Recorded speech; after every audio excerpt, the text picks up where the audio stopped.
Bonjour à tous, mesdames et messieurs les sénateurs, les députés de la Douma d'État, citoyens de Russie. Dans cette adresse, je vous parle à une époque qui est importante, complexe et très déterminante pour notre pays. Et dans le monde entier, ce sera des événements historiques qui vont définir l'avenir de notre pays, de notre peuple. Et chacun de nous a une responsabilité colossale. Il y a un an, pour assurer la sécurité de notre pays et pour assurer la sécurité de nos concitoyens sur certains territoires de l'Ukraine et qui, après 2014, il y a eu cette occupation de ces régions et nous allons systématiquement accomplir tous les actes qui nous incombent. Depuis 2014, le Donbass a lutté pour son droit à vivre sur son territoire et parler sa propre langue et n'a jamais cédé devant le blocus, devant la haine du régime de Kiev, et ils espéraient et ils attendaient l'aide de la Russie et ils avaient foi en notre arrivée. Cependant, et vous le savez très bien, nous faisions tout ce qui était possible pour résoudre ce problème d'une manière pacifique. Et d'une manière patiente, nous avons mené des négociations pour sortir de ce conflit extrêmement dur. Mais derrière notre dos, il se tramait un scénario tout à fait différent. Les gouvernants européens d'Occident en fait, agissaient pour gagner du temps, pour donner la possibilité au régime de Kiev de se livrer à ses assassinats politiques, à ses humiliations et ses actions terroristes sur le Donbass. Dans les écoles militaires de l'Occident, on se préparait à fournir des armes. Et avant le commencement de cette opération militaire spéciale, il y avait des négociations entre Kiev et les pays occidentaux pour la fourniture de systèmes antiaériens, d'armes lourdes. Et toutes ces tentatives du régime ukrainien allaient aussi jusqu'à demander une aide par des armes nucléaires. Et les Occidentaux organisaient des laboratoires secrets d'armes biologiques et se préparaient le régime de Kiev à une grande guerre, la grande guerre qu'il préparait. Et maintenant, il l'avoue publiquement sans n'avoir la moindre honte. Et le format de Normandie, et tout cela, c'était un bluff, c'était un spectacle politique. Et pendant que le sang coulait dans le Donbass et la Russie, très sincèrement, cherchait une solution pacifique, il jouait sur la vie et la mort des hommes et il jouait avec des cartes faussées. Et cette méthode d'action fallacieuse, ils ont détruit la Yougoslavie, l'Irak, la Libye, la Syrie, et c'est une honte dont ils n'arriveront pas à se libérer. La notion d'honneur, de pureté, de droiture, cela ne concerne aucun de ces pays. En fait, ils ont l'habitude des dictateurs qui ont l'hégémonie et qui peuvent mépriser le monde entier. Et ils ont aussi le même mépris pour les peuples de leur propre pays. Ils ont aussi tromper leur propre peuple en prétendant chercher des solutions pacifiques, y compris au Conseil de sécurité pour le Donbass. Et en fait, c'était un système de mensonges systématique et total. En fait, nous défendons les intérêts qui ne sont pas seulement les nôtres, mais aussi pour cesser cette distinction que l'on fait entre les pays prétendument civilisés dans le monde et les autres, leur permettant d'être d'autant plus agressifs. Nous étions prêts à un dialogue ouvert avec l'Occident. Nous disions que nous avons besoin d'un système de sécurité unique et indivisible, et nous cherchions à travailler ensemble avec eux. Et la réponse était soit confuse, soit tout à fait hypocrite. Ça, c'était dans les paroles, mais il y a eu des actions aussi. C'était l'élargissement de l'OTAN vers nos frontières. C'était de nouveaux dispositifs de défense antimissile. Ils cherchaient à établir un parapluie contre nous. Et c'était pour se rapprocher de la Russie. En fait, il n'y a aucun pays dans le monde qui ait autant de bases à l'extérieur de son territoire que les États-Unis d'Amérique. Ils ont des centaines de bases militaires dans le monde. Toute la planète en est constellée. Et on a vu la manière dont ils ont renoncé à des accords internationaux comme ces accords sur les armes de moyenne portée et ces systèmes qui assuraient la paix dans le monde. Pourquoi le faisaient-ils? Mais ils ne font rien sans avoir un objectif. Et en décembre 2021, nous avions envoyé à l'OTAN et aux États-Unis des projets d'accord sur la garantie de sécurité, en incluant des positions fondamentales pour nous. Et nous avons reçu une réponse directe. C'était un non catégorique. Cela signifiait qu'ils avaient donné déjà leur accord pour l'agression, et la menace continuait de grandir. Et en février 2022, tout était prêt pour lancer une nouvelle action punitive sur le Donbass. Et dès 2014, Kiev a lancé l'artillerie, des tanks et des avions contre le Donbass. Nous avons gardé le souvenir de cela, de ces frappes sur Donetsk, mais pas seulement sur Donetsk, mais aussi dans d'autres villes. En 2015, ils ont tenté une nouvelle attaque directe sur le Donbass, et ils ont continué le blocus et les frappes sur les populations civiles. Et cela à l'encontre de toutes les résolutions du Conseil de sécurité. Et cela a été fait d'une manière tout à fait catégorique. C'est eux qui ont lancé cette guerre. Et nous avons utilisé la force, et nous n'utilisons la force que pour arrêter cette guerre.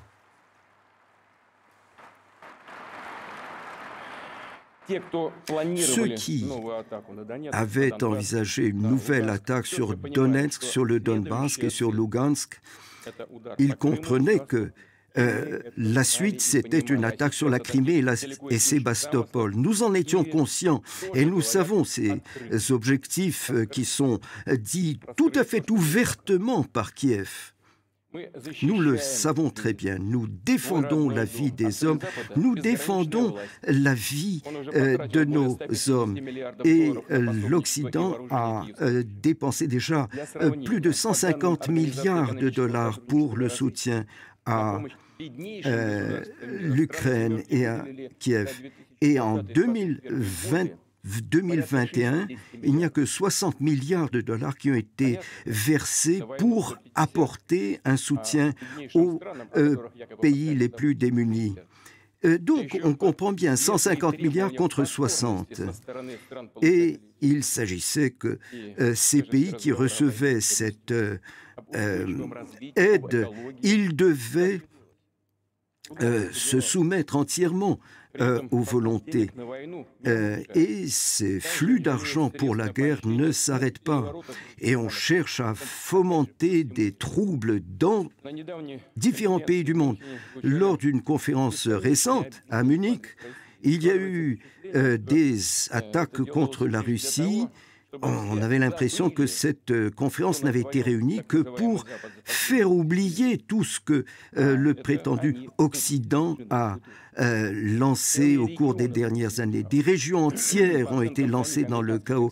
Les experts américains eux-mêmes disent qu'à la suite des guerres, et ce n'est pas nous qui avons inventé ces chiffres, c'est les Américains qui les fournissent. À la suite des guerres qui ont été lancées après 2001 par les Américains, plus de 900 000 hommes sont morts, plus de 38 millions de personnes ont été réduites à l'état de réfugiés. Et cela, il fallait l'effacer de la mémoire de l'humanité. Il fallait faire entendre qu'il ne s'est rien passé. Or, personne n'oublie cela, personne ne l'oubliera. Et donc, ces tragédies et ces... tout cela, on l'oublie parce qu'il y a des trillions de dollars qui sont en jeu pour mettre en place des systèmes prétendument démocratiques, mais qui sont en fait des systèmes autoritaires. Il faut créer cette image de l'ennemi et faire oublier les scandales de corruption qui sont constamment présents et qui découlent des problèmes internes, économiques. Et en fait, au début du XXe siècle, les projets des pays occidentaux ont ouvert la voie aux nazis. Et maintenant, c'est un projet aussi qui se reproduit. On voit ce projet qui revient, cette destruction de la Russie en lui arrachant l'Ukraine. C'est un rêve qui avait été celui de l'Autriche-Hongrie, de l'Empire allemand. Et en soutenant le putsch de 2014 qui a été anticonstitutionnel, qui était contre l'État, c'était comme si rien ne s'était produit. C'est la russophobie qui constitue la base idéologique de tout cela. Ce sont les brigades spéciales des forces ukrainiennes et on a honte d'apprendre que ces unités spéciales ukrainiennes se sont intitulées Edelweiss du nom de ces unités allemandes qui ont occupé. Et l'on voit les symboles SS qui sont repris par les Ukrainiens et ce sont sur les chars ukrainiens des insignes et des emblèmes néo-nazis. Et on voit bien de qui ils se réclament. Et on peut s'étonner qu'en Occident, personne ne remarque cela. Pourquoi? Mais en fait, ils s'en foutent. Excusez-moi du terme. Ils s'en fichent parce que ce qui compte, c'est la lutte contre la Russie. Ce qui est important, c'est que le combat se fasse contre la Russie. Et donc, on peut utiliser tout ce qui vous tombe sous la main. C'est les terroristes, c'est n'importe qui vu qu'ils portent les armes contre la Russie. Le projet de l'anti-Russie fait partie de ce projet de revanche contre la Russie, création de foyers de conflit aux frontières de notre pays. Et ce sont les mêmes objectifs qui sont poursuivis depuis le XXe siècle.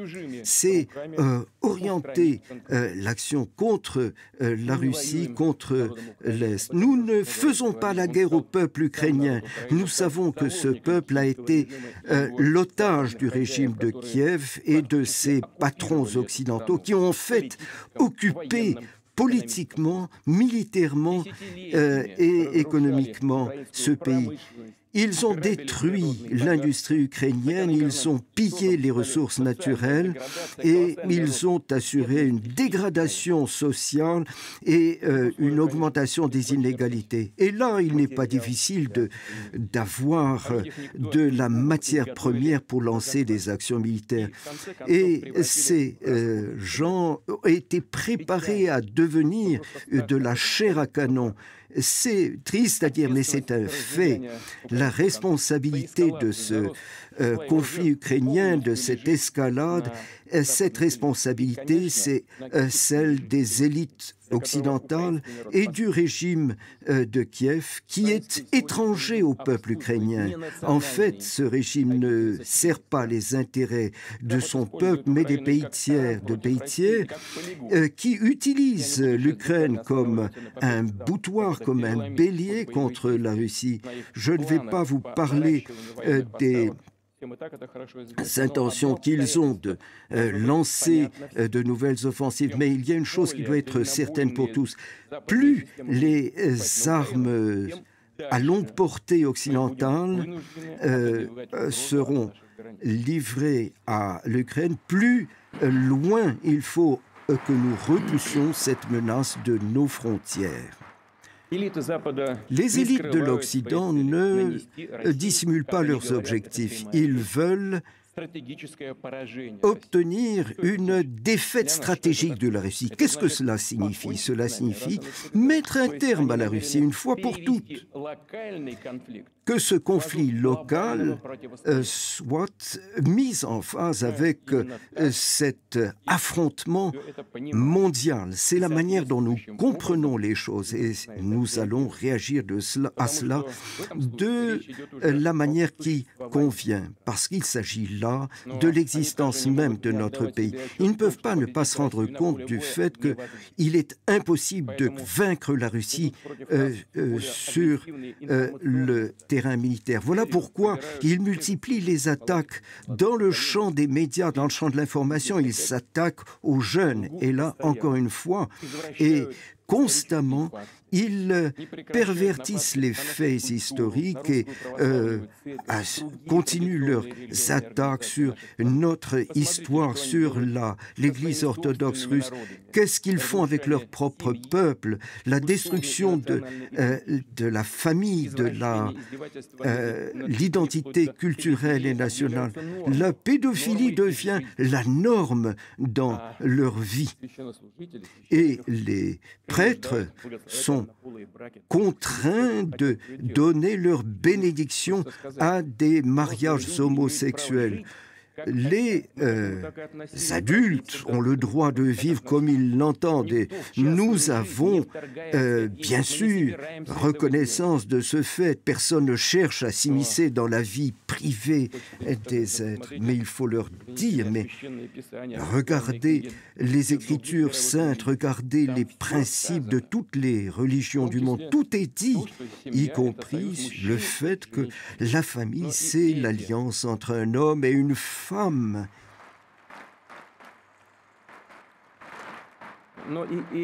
Mais même ces textes sacrés sont l'objet de mise en doute.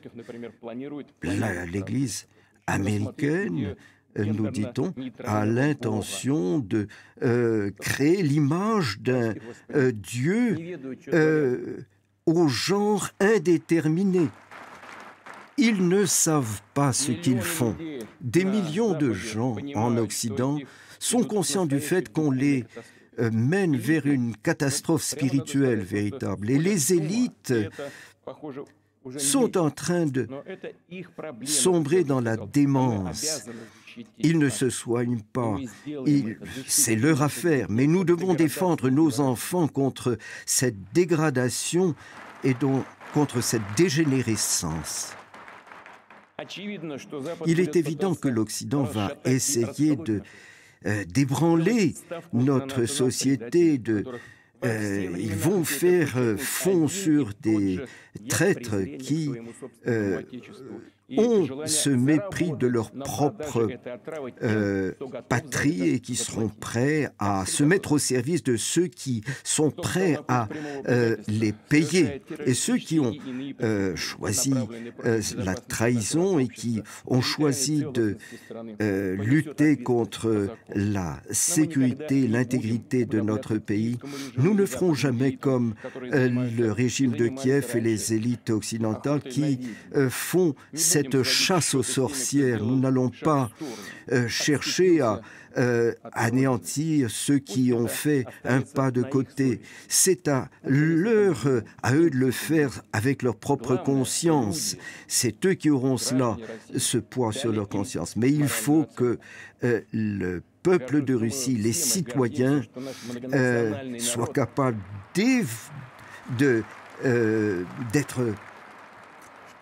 d'estimer à son juste prix ce comportement. Et notre peuple pluriethnique, multinational, reste uni et comprend nos objectifs et nos actions. Et ce soutien, nous le sentons dans un véritable patriotisme qui se fait jour. C'est un sentiment qui est historiquement inhérent au peuple russe et qui nous frappe par sa dignité. On voit cette volonté de faire de son propre destin un destin unique avec le destin de son peuple. Chers amis, je voudrais vous remercier tous, remercier tout le peuple russe de son courage, de sa résolution, remercier nos héros de l'armée, de la marine, de la garde russe, des volontaires, de ceux qui participe au groupe Bars. Je dois présenter mes excuses aussi de ne pas pouvoir les nommer tous. Quand je préparais cette adresse, j'ai préparé une très très longue liste de toutes ces unités combattantes. Mais je le répète, il est impossible de les nommer tous et je craignais de porter atteinte à ceux que je ne nommerai pas. Je voudrais remercier les familles, les épouses, les mères. Je leur présente mes hommages. Je présente mes hommages aussi aux médecins, aux assistants, aux infirmiers, aux aux cheminots, aux ingénieurs civils qui reconstituent les infrastructures, à ceux qui travaillent dans l'industrie de l'armement et qui travaillent 24 heures sur 24, et à tous ceux aussi qui, dans l'agriculture, assurent la santé et la sécurité de notre pays. Je remercie les maîtres, les enseignants qui ont le souci des jeunes générations, ceux qui travaillent dans des conditions très dures à proximité du front, les acteurs de la culture qui viennent travailler, présenter aussi des spectacles dans les hôpitaux, les journalistes, les correspondants de guerre qui racontent la vérité au monde entier, et aussi les prêtres et responsables des différentes religions qui sont présents aussi auprès des combattants, les entrepreneurs, tous ceux qui assurent leur devoir professionnel, civique et humain. Je voudrais en particulier m'adresser aux habitants de la région de Donetsk, de Lugansk et de Kherson. Vous avez vous-même, par référendum, vous vous êtes prononcé sur votre avenir dans des conditions où vous étiez à proximité des combats. Or, rien n'est plus fort que votre résolution d'être avec votre pays la Russie. Nous avons commencé et nous allons continuer.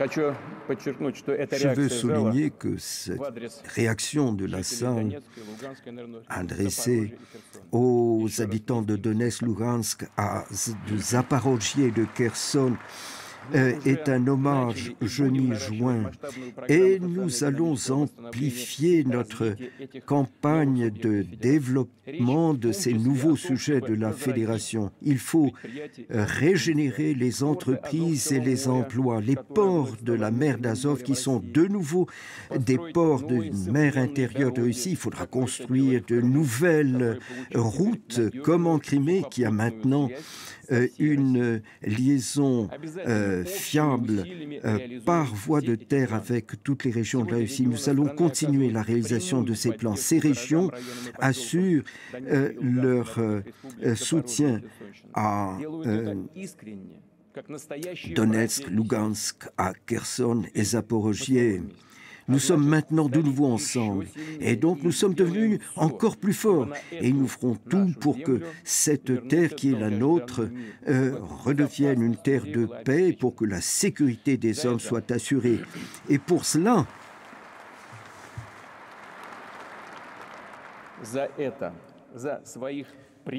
pour nos ancêtres et pour les générations à venir, pour la restauration de la justice historique, pour cela, nos héros et nos soldats sont en train de combattre. Je voudrais vous demander de rendre hommage à ceux qui ont donné leur vie à la population civile qui est morte sous les frappes.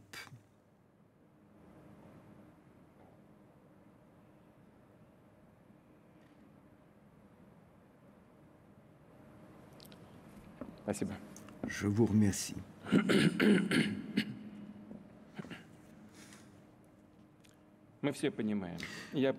Nous comprenons, nous savons à quel point il est dur pour les épouses, les enfants de ceux qui sont morts pour leur patrie, de même que ces gens de la jeune garde de Krasnodon qui, pendant la Grande Guerre patriotique, ont lutté pour le Donbass contre les nazis. Et ils ont manifesté leur esprit de sacrifice et cette haute spiritualité. Et il faut aider ceux qui ont perdu leurs proches à élever une nouvelle génération. Les familles de chacun des participants à l'opération militaire spéciale doivent être entourées de soins et de sollicitude et d'honneur. Il faut créer un fonds national, un fonds d'État qui sera destiné à apporter une aide personnelle à chacun des membres des familles des victimes de ce conflit de l'opération militaire spéciale. Ce sera une aide médicale, psychologique, l'organisation de vacances, le développement d'activités sportives, d'activités d'entreprise, de formation professionnelle. Et ce fonds va devoir aussi assurer une aide à domicile, en particulier des systèmes pour la fourniture de prothèses et de facilitation de la vie. Il faut que les dirigeants des régions prennent sur eux de tout ce travail d'organisation. Ce fonds d'État va devoir fonctionner d'une manière la plus simple possible, avec un guichet unique et pour chacune des familles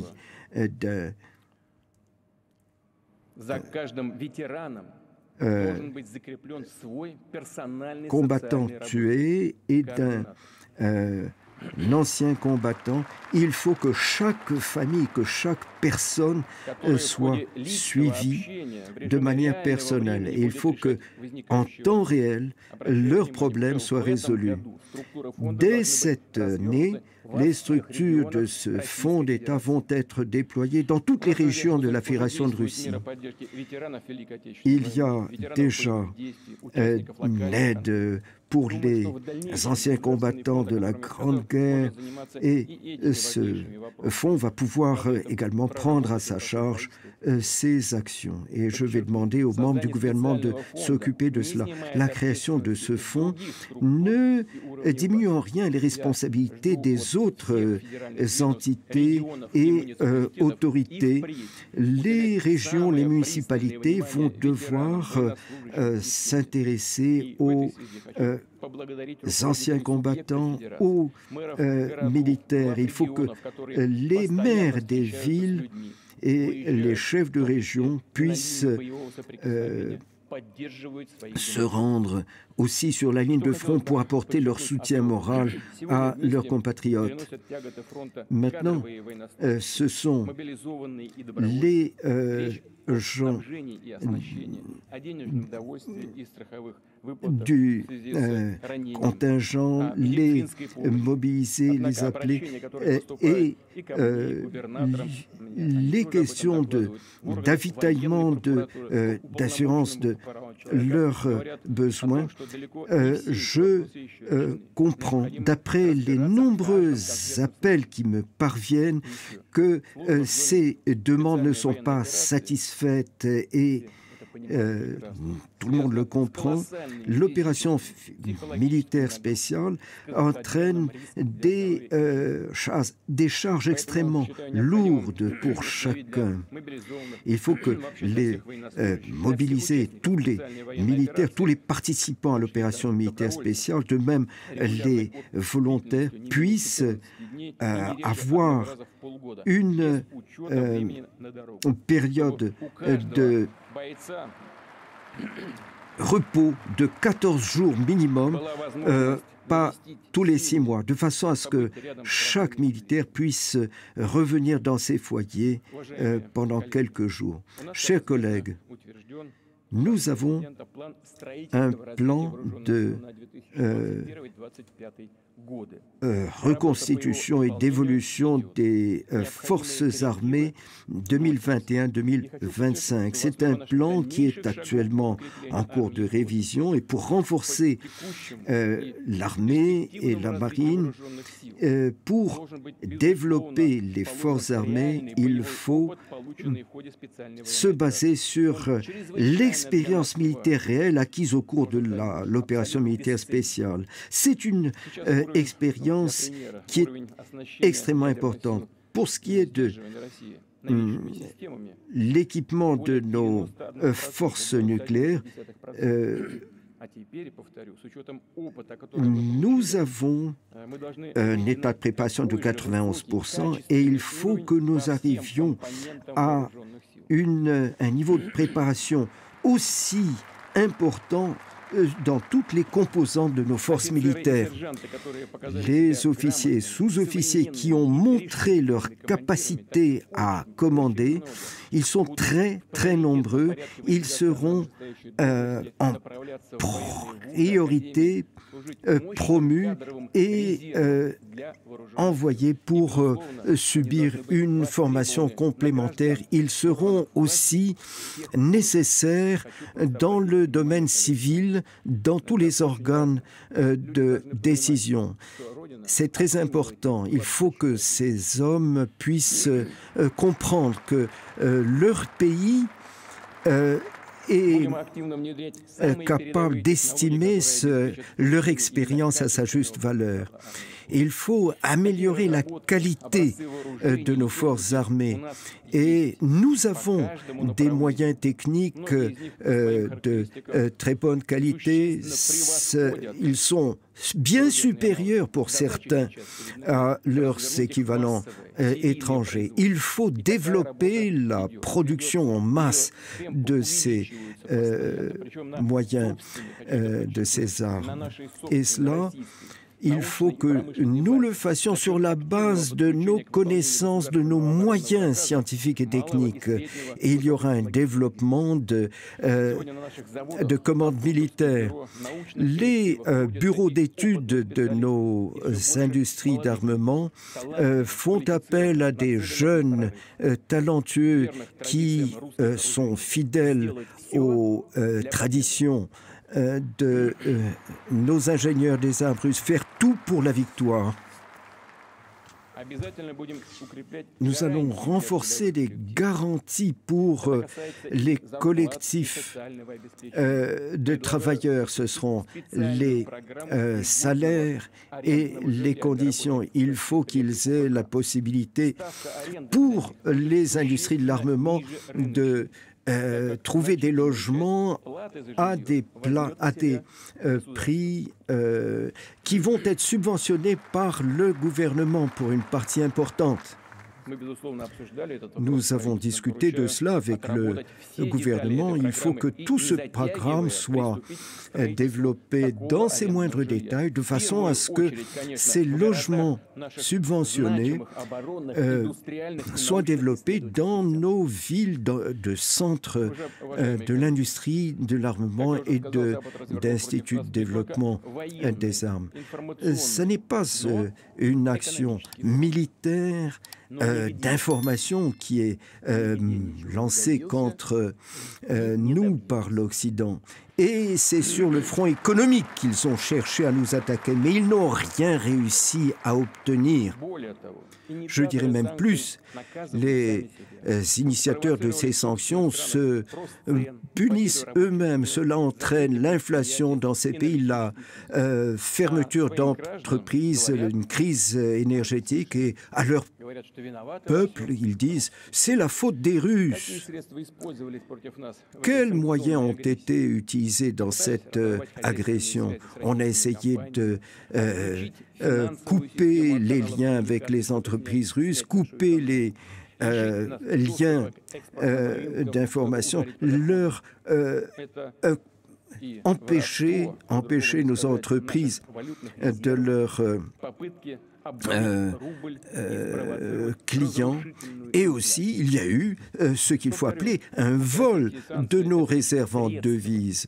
Mais tout cela, ce ne sont que des moyens, alors que leur objectif, et c'est les chefs d'État occidentaux qui le disent, il s'agit de faire souffrir nos citoyens, faire souffrir nos citoyens. Voilà ces humanistes. Ils veulent obliger notre peuple à souffrir et déstabiliser notre société de l'intérieur. Mais leur calcul s'est trouvé erroné. En fait, la résilience de notre économie est beaucoup plus forte qu'ils ne le supposaient grâce au travail du gouvernement, du Parlement, de la Banque de Russie et de la communauté des entreprises et des travailleurs. Nous avons assuré la stabilité de notre économie. Nous avons défendu les emplois. Nous n'avons pas à laisser s'installer la disette dans les produits de première nécessité. En mars de l'année dernière, un ensemble de mesures ont été lancées pour soutenir l'économie et les entreprises. C'est 1 trillion de roubles qui a été mis en jeu. J'attire votre attention que ce ne sont pas des politiques de planche à billets. Cela se fait sur une base solide de l'économie de marché. Et en 2022, nous avons eu une baisse du PIB. Je voudrais que vous en parliez. C'est une information qui a été diffusée hier. Et tout cela correspond au projet. On nous avait dit que notre économie s'effondrerait de 25%. Or, en 2022, nous avons une baisse de notre PIB de 2,1%. En tout et pour tout, en février-mars de l'année dernière, on nous disait que notre économie allait s'effondrer. Or, les entreprises russes ont modifié leur logistique, se sont orientées vers des partenaires sûrs et fiables.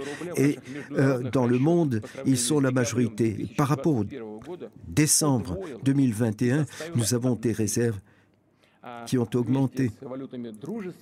Avec des devises de nos pays amis, plus d'une moitié de nos réserves en devises qui nous allons créer un système des règlements internationaux qui vont être indépendants du dollar et des autres devises de réserve, qui vont de plus en plus avoir tendance à perdre leur caractère universel. Et c'est leur propre faute, ça n'est pas nous qui réduisons nos règlements en dollars. Ce sont eux-mêmes qui le font. Vous savez qu'il y a cette expression des canons contre le beurre. Bien sûr, la défense d'un pays, c'est ce qui est la priorité première. Nous ne devons pas répéter les erreurs du passé, nous ne devons pas détruire notre propre économie. Nous avons tout pour assurer la défense et pour créer les conditions d'un développement sûr de notre pays. Et c'est dans cette logique que nous agissons et que nous allons continuer d'agir.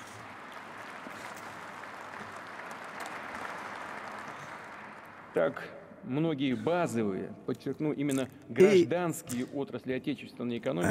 grand nombre de nos branches les plus essentielles, non seulement n'ont pas été réduites, mais ont augmenté. Par exemple, la création de nouveaux logements, plus de 100 millions de mètres carrés. Et nous avons une croissance à 2 chiffres de notre production agricole. Je rends hommage à nos travailleurs. C'est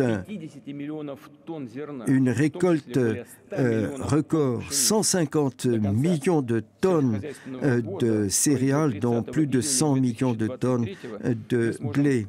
Donc en juin 2023, nous pourrons porter notre exportation à 55, voire 60 millions de tonnes. Il y a 10 ou 15 ans, c'était impensable. C'était un objectif qui semblait tout à fait irréalisable. Certains d'entre vous s'en souviennent. Dans un passé tout récent encore, je vois le vice-premier ministre qui était ancien ministre de l'Agriculture. Voilà, nous allons exporter 55 à 60 millions de tonnes.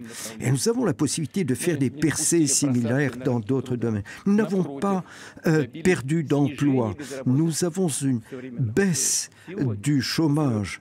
Dans des conditions qui sont très complexes, le marché de l'emploi est en meilleure posture que précédemment.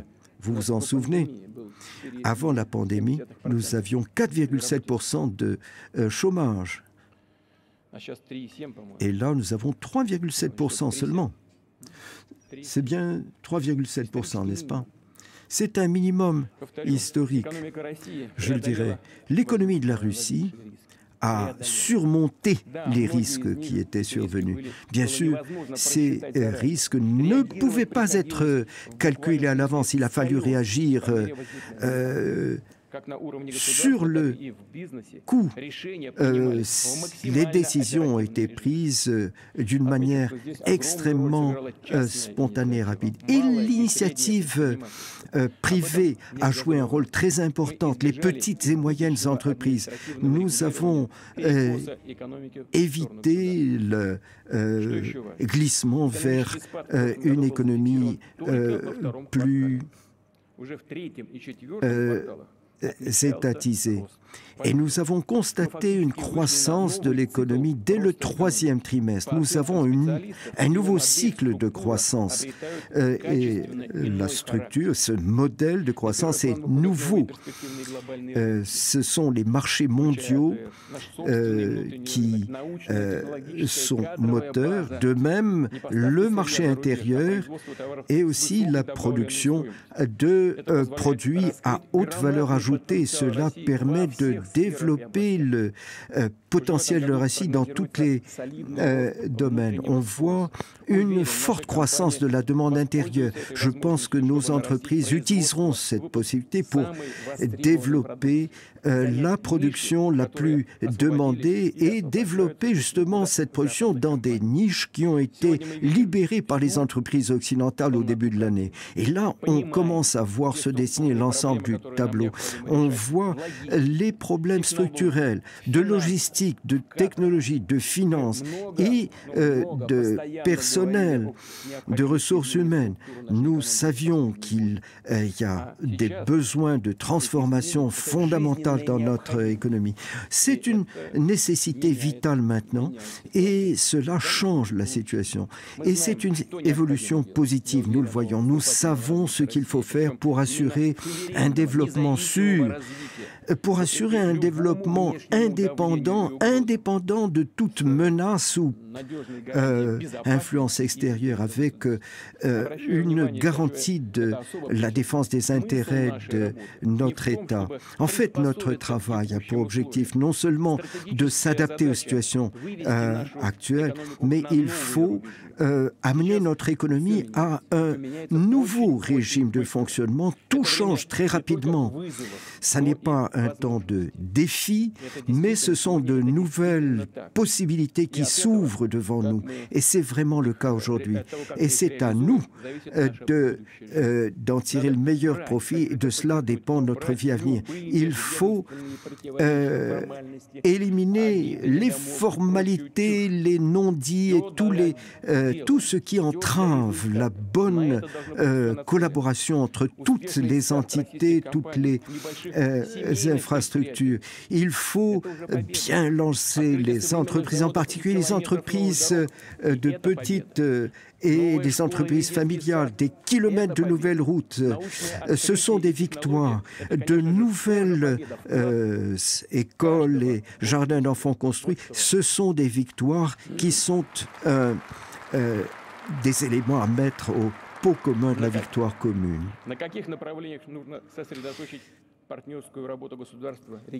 Le partenariat entre l'État et les régions pour le développement de l'économie locale. Nous allons créer de nouveaux corridors logistiques. Une décision a été déjà prise pour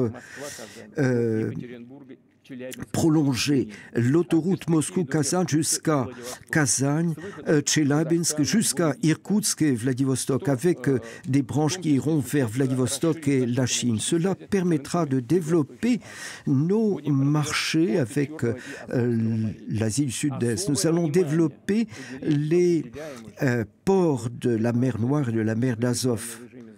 Et ceux qui s'en occupent actuellement, nous pensons aussi au corridor international nord-sud, le canal Volga-mer Caspienne va être approfondi, ce qui permettra d'assurer un développement de nos relations avec l'Iran, le Pakistan, et nous allons développer ce couloir. Une modernisation accélérée les voies ferrées, le transsibérien et la ligne ferroviaire Baïkal-Amour. Et cela nous permettra de développer nos objectifs de croissance de la Sibérie et de l'Extrême-Orient. La croissance de nos infrastructures, la télécommunication et en 2024, dans les grandes agglomérations et plus de la moitié des routes vont être remises en état.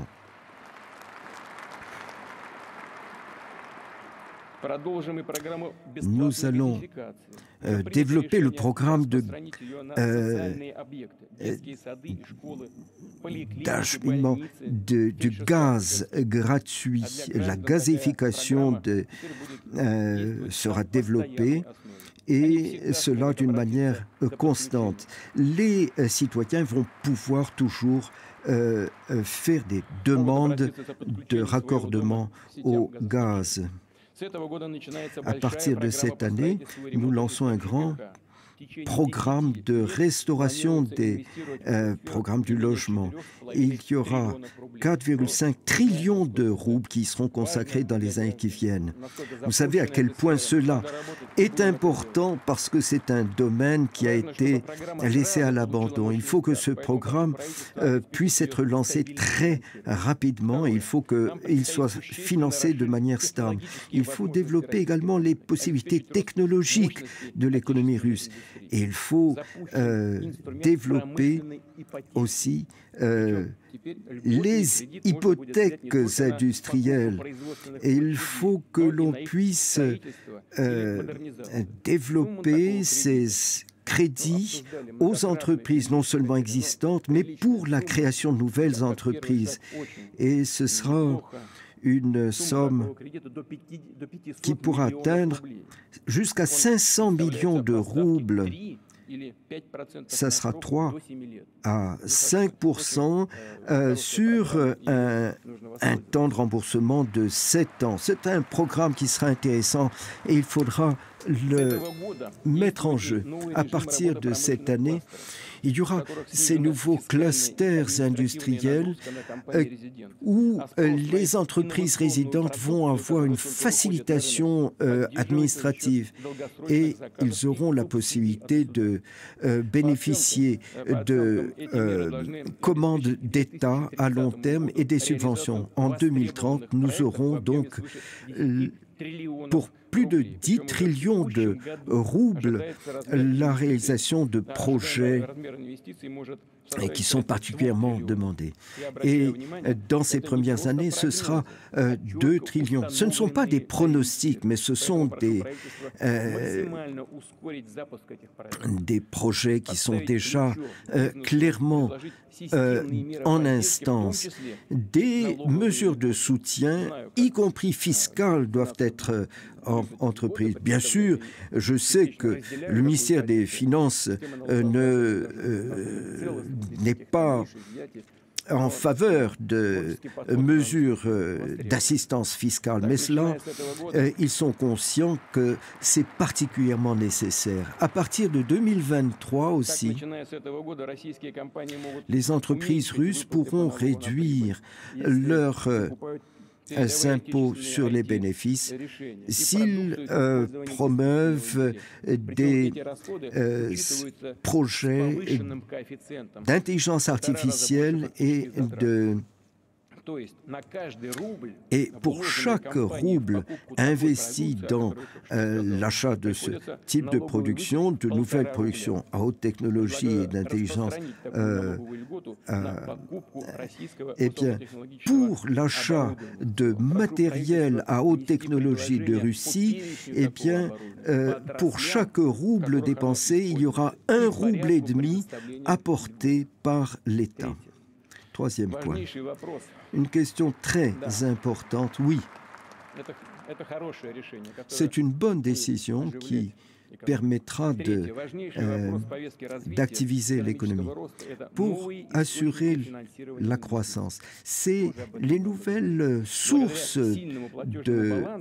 d'investissement grâce à une balance des paiements excédentaires. Nous n'avons pas besoin de demander et de quémander une aide par des investissements étrangers. Nos banques nationales fonctionne de manière fiable et solide.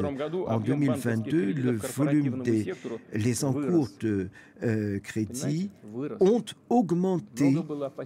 On avait des craintes à ce sujet, mais cette croissance a été notée de 14%. C'est plus qu'en 2021. en l'absence d'opérations militaires. Cette croissance avait été de 11,7% en 2021. Voilà pour ce discours sur l'état de l'Union qui va se poursuivre. On marque une courte pause. On se retrouve dans quelques instants pour la suite. À tout